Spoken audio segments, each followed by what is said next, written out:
Tamil Nadu assembly ఎన్నికల్లో AP deputy CM Janasena అధినేత పవన్ కళ్యాణ్ కీలక పాత్ర పోషించబోతున్నారా? బీజేపీ తరపున ఆయన ముమ్మరంగా ప్రచారం చేయనున్నారా? ఆయనకు కీలక బాధ్యతలను అప్పగించేందుకు బీజేపీ అధినాయకత్వం సిద్ధంగా ఉందా? టికెట్ల కేటాయింపులో పవన్ కళ్యాణ్ అభిప్రాయం కీలకం కానుందా?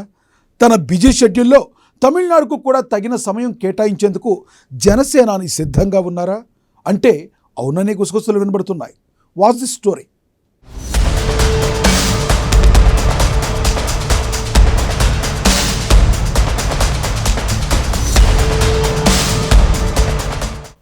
తమిళనాడులో త్వరలోనే అసెంబ్లీ ఎన్నికలు జరగనున్నాయి.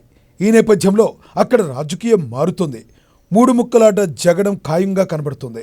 ఓవైపు డిఎంకే, మరోవైపు అన్నాడీఎంకే పోరుకు సిద్ధం కాగా, నటుడు విజయ్ సొంత పార్టీ టీవీకేతో తన లక్కును పరీక్షించుకునేందుకు సై అంటున్నారు. ఈ నేపథ్యంలో అన్నాడీఎంకే కూటమిలో ఉన్న బీజేపీ తమిళనాడులో ఎలాగైనా పెద్ద ఎత్తున స్థానాలను గెలుపుచ్చుకునేందుకు వ్యూహాలను సిద్ధం చేస్తుంది.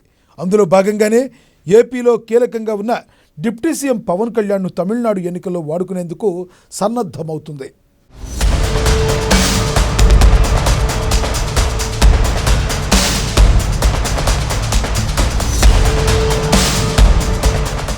ఇటీవల ఏపీ డిప్యూటీ సీఎం జనసేన అధినేత పవన్ కళ్యాణ్ ఢిల్లీలో పర్యటించారు. పలువురు కేంద్ర మంత్రులతో భేటీ అయ్యారు. కేంద్ర హోంమంత్రి అమిత్ షాతోనూ అనేక అంశాలపై చర్చ జరిగినట్లుగా తెలుస్తోంది. ఈ సమయంలో త్వరలో జరిగే 5 రాష్ట్రాల అసెంబ్లీ ఎన్నికల ప్రస్తావన వచ్చినట్లు పార్టీ నేతల సమాచారం. ముఖ్యంగా తమిళనాడుపై ఎక్కువగా చర్చించినట్లుగా టాక్. విజయ్ పార్టీ టీవీకే పెద్ద ఎత్తున ఓట్లను చీల్చే అవకాశం ఉన్న నేపథ్యంలో ఈ ఓట్ బ్యాంకును బీజేపీ వైపుకు మళ్లించేలా ఏం చేయాలన్న దానిపై చర్చించినట్లుగా చెప్తున్నారు. పవన్ కళ్యాణ్తో వీలైనంత ఎక్కువగా ప్రచారం చేయించి బీజేపీకి ఎక్కువ లాభం చేకూరేలా చూసుకోవాలని ఈ సమావేశంలో నిర్ణయించినట్లు ఢిల్లీ వర్గాలు చెప్తున్నాయి. ఈ మేరకు పలు కీలక అంశాలపై అమిత్ షా జనసేనాని మధ్య చర్చ జరిగినట్లుగా ప్రచారం జరుగుతుంది. ఏపీ అసెంబ్లీ ఎన్నికల్లో అనుసరించిన వ్యూహాలు, ప్రచార సరళి, సీట్ల పంపకాలు, సామాజిక సమతూకం లాంటి అంశాలపై చాలా డీటెయిల్డ్గా జనసేనాని పవన్ కళ్యాణ్తో అమిత్ షా డిస్కషన్స్ జరిపారట. ఈ సందర్భంగా తమిళనాడులోని ప్రాంతాలు, సామాజిక సమీకరణాలు, ఓట్ బ్యాంకును ఆకట్టుకునే కీలక నేతల వివరాలను పవన్ కళ్యాణ్ స్వయంగా అమిత్ షాకు అందించారట. తమిళనాడు రాజకీయాలపై జనసేనానికి ఉన్న సమగ్ర అవగాహనకు అమిత్ షా సైతం ముచ్చటపడిపోయారని సమాచారం. పవన్ కళ్యాణ్ సేవలను చాలా విస్తృతంగా వాడుకోవాలని బీజేపీ పెద్దలకు సూచించినట్లుగా తెలుస్తుంది.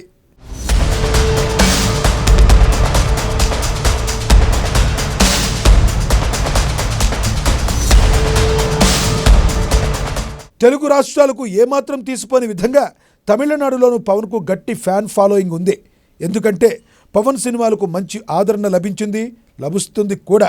దీనికి తోడు విజయ్ చేసిన సినిమాల్లో ఎక్కువ శాతం పవన్ కళ్యాణ్ సినిమాల రీమేక్లే.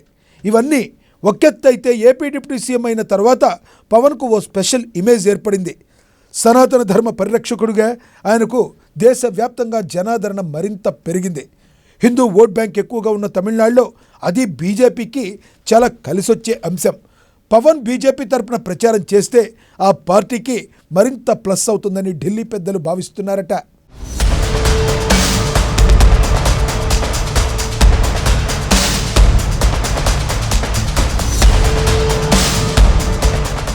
గతంలో మహారాష్ట్ర అసెంబ్లీ ఎన్నికల సమయంలో ఎన్డీఏకు మద్దతుగా పవన్ కళ్యాణ్ ప్రచారం చేశారు. ఆయన క్యాంపెయిన్ చేసిన ప్రాంతాల్లో బీజేపీకి బాగానే లాభం జరిగింది. ఈ నేపథ్యంలో జనసేనాని లక్ ఫ్యాక్టరీగా భావిస్తుంది కమలం పార్టీ హైకమాండ్. ఆ దిశగా తమిళనాడులోనూ పవన్తో ఎక్కువ ప్రచారం చేయించాలని డిసైడ్ అయ్యారట. ఎలాగూ తమిళనాడులో టెంపుల్ సిటీస్ ఎక్కువగా ఉన్నాయి. అలాంటి చోట ఎక్కువగా క్యాంపెయిన్ చేయించి పట్టణ ప్రాంతాల్లో ఎక్కువ లాభం జరిగేలా చూసుకోవాలన్న నిర్ణయానికి బీజేపీ వచ్చినట్లుగా చెప్తున్నారు.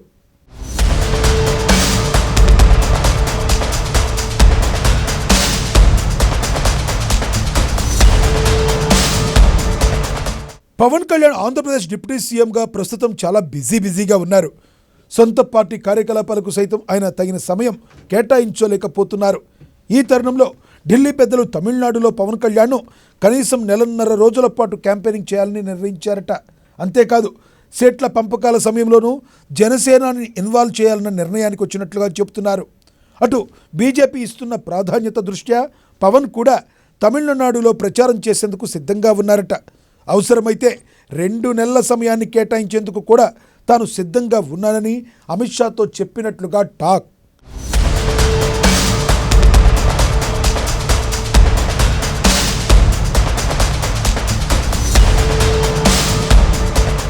పవన్ కళ్యాణ్ను తమిళనాడులో యాక్టివ్ చేసే దిశగా ఆయన పార్టీకి ప్రాధాన్యత పెంచాలని ఢిల్లీ పెద్దలు అనుకుంటున్నట్లుగా టాక్. కేంద్రంలో త్వరలో మంత్రివర్గ ప్రక్షాళన ఖాయంగా కనబడుతుంది. ఎన్నికలు జరిగే రాష్ట్రాలతో పాటుగా మిత్రపక్షాలకు ప్రాధాన్యత దక్కనుంది. ఏపీ నుంచి మరో మంత్రి పదవి ఖాయంగా దక్కే అవకాశం కనబడుతుంది.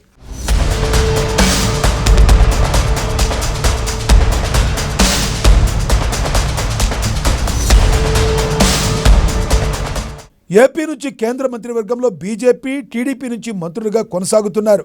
జనసేనకు ప్రాతినిధ్యం లేదు. అందుకే ఈసారి విస్తరణలో జనసేనకు మంత్రి పదవి ఇచ్చే అవకాశాలు ఉన్నాయట. అలాగే ఏపీ నుండి త్వరలో 4 రాజ్యసభ స్థానాలు కూడా ఖాళీ కానున్నాయి. వాటిల్లో 2 బీజేపీ, టీడీపీ, జనసేన చెరొకటి తీసుకునే విధంగా సూత్రప్రాయంగా నిర్ణయం తీసుకున్నట్లుగా కూటమి నేతలు చెబుతున్నారు. తమిళనాడు ఎన్నికలే సెంట్రిక్గా కేంద్ర మంత్రివర్గ పునర్వ్యవస్థీకరణ జరుగుతుందని చెబుతున్నారు. అంతేకాదు పవన్ కళ్యాణ్ సూచన మేరకే తమిళనాడు నుంచి 1-2 నేతలకు కేంద్ర మంత్రి పదవులు ఇచ్చేందుకు కూడా బీజేపీ పెద్దలు సిద్ధంగా ఉన్నారట. అంతలా జనసేనానికి ఢిల్లీ పెద్దలు ఇంపార్టెన్స్ ఇస్తున్నట్టుగా తెలుస్తుంది.